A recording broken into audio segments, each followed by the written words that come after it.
Abdul Qasim Al-Junaidi jadi wali itu bukan wiridannya terlalu banyak, enggak. Beliau pernah bikin satu kalimat yang menjadikan Allah itu ridho. Kalimatnya begini, kalau malam beliau wiridan gini, ya Allah, kenapa engkau ngasih rezeki saya, padahal engkau tidak butuh saya. Kalimatnya sederhana. Kalau seorang majikan ngasih servis sama karyawannya, memang butuh pekerjaannya. Orang tua ke anak butuh kasih sayangnya. Tapi engkau ini zat yang tidak butuh saya, tidak butuh kita, ngapain ngasih? Jadi punya sisi betapa Allah itu luar biasa. Wong tidak butuh kok ngasih, itu kan luar biasa. Jadi karena mensifati seperti itu Allah itu ridho. Itu luar biasa.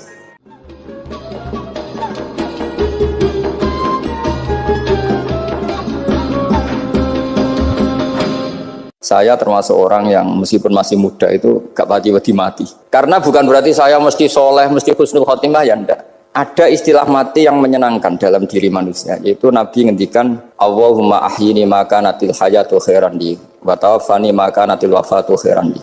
Sebagian doa Allahumma ij'alil hayata ziyadatan li fi kulli khairin wal mauta rahatan li min kulli syarrin. Jadi mati itu akhir dari maksiat saya atau akhir dari potensi maksiat saya.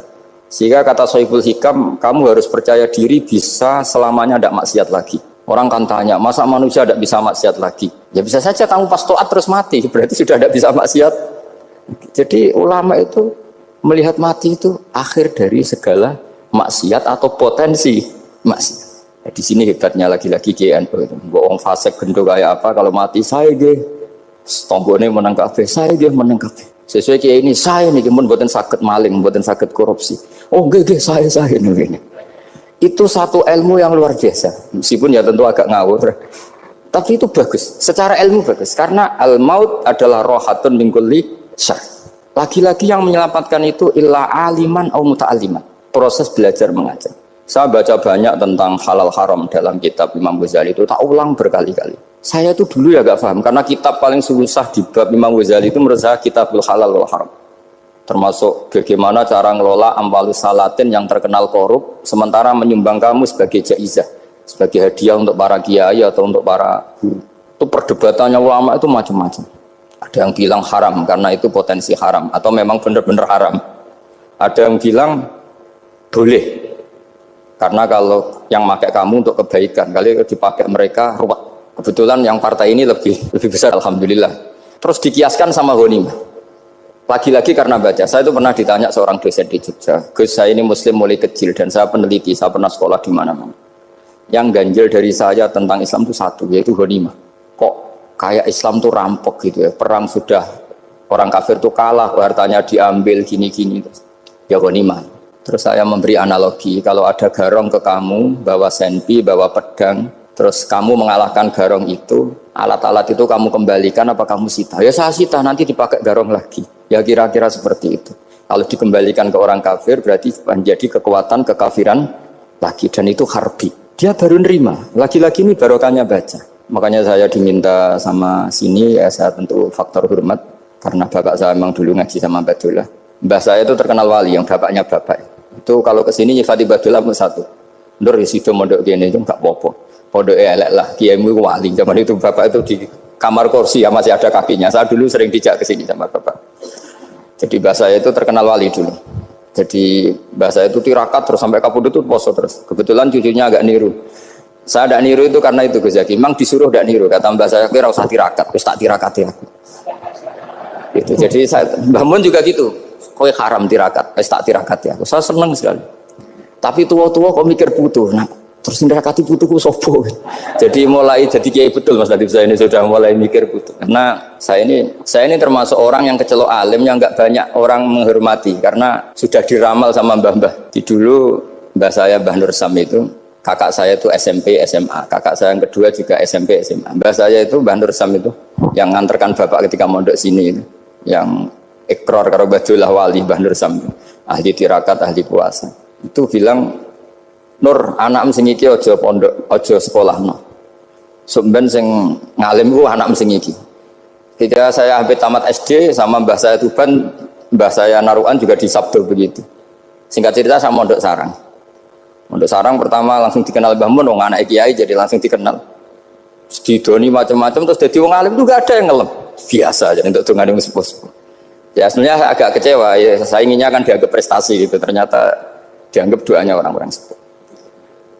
Ya, makanya kalau nih kita ya rodok ya syukurlah sama Bang Mutamakin sama semuanya karena tadi kenapa saya harus cerita ini, Quran sendiri mengakui bahwa orang soleh itu diantara aturannya adalah dzurriyyatam ba'duha min ba'd. Meskipun Allah bisa bikin orang soleh dari mana saja, tapi yang legitimit itu memang dzurriyyatam ba'duha min ba'd. Dan kata zuriyah itu tasmalu auladal inas, kata Ibnu Hajar al-Asqalani, memasukkan turunan yang dari ibu. Meskipun tentu secara wali nikah atau secara disiplin nasab dari ibu itu tidak ngefek. Tapi dari segi fa'innal irqad jassas, bahwa sistem tubuh kita itu tetap ada gen dari seorang apa? Ibu. Sehingga banyak ulama tafsir mengatakan zuriyah itu tasmalu auladal inas. Zuriyah itu memasukkan turunan dari apa? Ibu. Bapak saya itu nasabnya nasab wali, jadi babahnya itu suka tirakat, suka. Ibu itu nasab kiai. Jadi kalau bapak wiridan itu, kalau istiqomah itu disalahkan sama keluarga ibu. Istiqomah itu salah. Karena ijabu malam yajib, mewajibkan sesuatu yang tidak wajib. Itu masalah secara ilmiah. Mbak Mun itu sering kritik kalau ada pondok wajib puasa, wajib merawat itu sering kritik. Itu secara fikih bahaya, ijabu malam yajib, mewajibkan sesuatu yang tidak wajib. Dan itu kriminal dalam bab fikih. Betul itu, sama cari di Sulam Taufik, babnya itu ngeri, ijabu malam yajib itu tidak dihitung minal kabair, dicari sendiri itu di bab Sulam Taufik, tidak perlu saya sebut, itu parah betul malah cara menvonis Abdullah bin Husain bin Thohir di Sulam Taufik, ijabu malam yajib. Tapi pondok-pondok yang tirakat tidak kurang dalih, niki boten majibaken ngelatih. Betul majibakan tapi nopo. Nah, silsilah dari keluarga ibu itu suka ilmu. Sehingga Abdullah bin Mas'ud itu tiap hari itu mensweeping orang yang sering duha. Kalau ada orang duha istiqomah itu disweeping. Awas, harus seminggu sekali, nggak boleh tiap hari. Masa sholat fardu kamu saingi sholat duha? Nggak boleh, fardu tersaingi. Itu Abdul bin masyhur, sampean cari di Al-Ghunyah. Sayyidah Aisyah kalau ada orang duha tiap hari dimarahin. Dan itu secara konstitusi ilmu benar karena Nabi Qiyamul Lail Ramadan itu hanya 4 hari yang dipandu. Lainnya itu enggak. Khasyata ayyufradu alaihim, kalau dalam sahih takut dianggap fardu. Akhirnya istiqomah itu masalah di keluarga saya yang dari ibu. Nah, kebetulan kita ini suka ada istiqomah, akhirnya ya seperti ini. Tapi ini ilmu harus kita bicarakan. Tapi yang istiqomah, bapak itu pengagum Badulah. Bapak itu suka sama istiqomah karena punya guru dulu Ki Zubaidi istiqomah, Badulah istiqomah. Tapi jangan kira Badulah itu hanya istiqomah. Saya punya sanad banyak, mungkin Gus Zaki lebih tahu. Sering saya diceritakan bapak. Badulah itu anak ambek wong fase teman-teman itu rapati cocok. Senajan to majibno fase. Tak takoki iki ngopo. Engko nek ke fase darane wong awam untuk ganjaran. Mergo macane Quran gak fase. Padahal untuk ganjaran mergo seneng Quran. Jadi, terus tak takoki bapak, niku saged damel syarat mboten? Ya ora kenek, pokoke ngono. Jadi go ngekrori.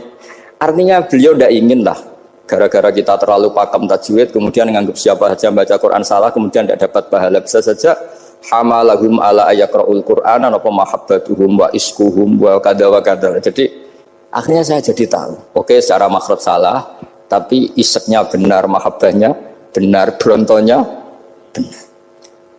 Jadi sebetulnya Badulah itu punya sekian makalah tentang ilmu.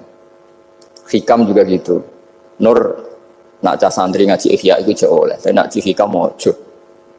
Maksudnya beliau entah kalau setelah itu Badulah itu melarang siapa saja santri ngaji hikam itu dilarangnya ada kelas tertentu untuk boleh ngaji hikam. Nah, kenapa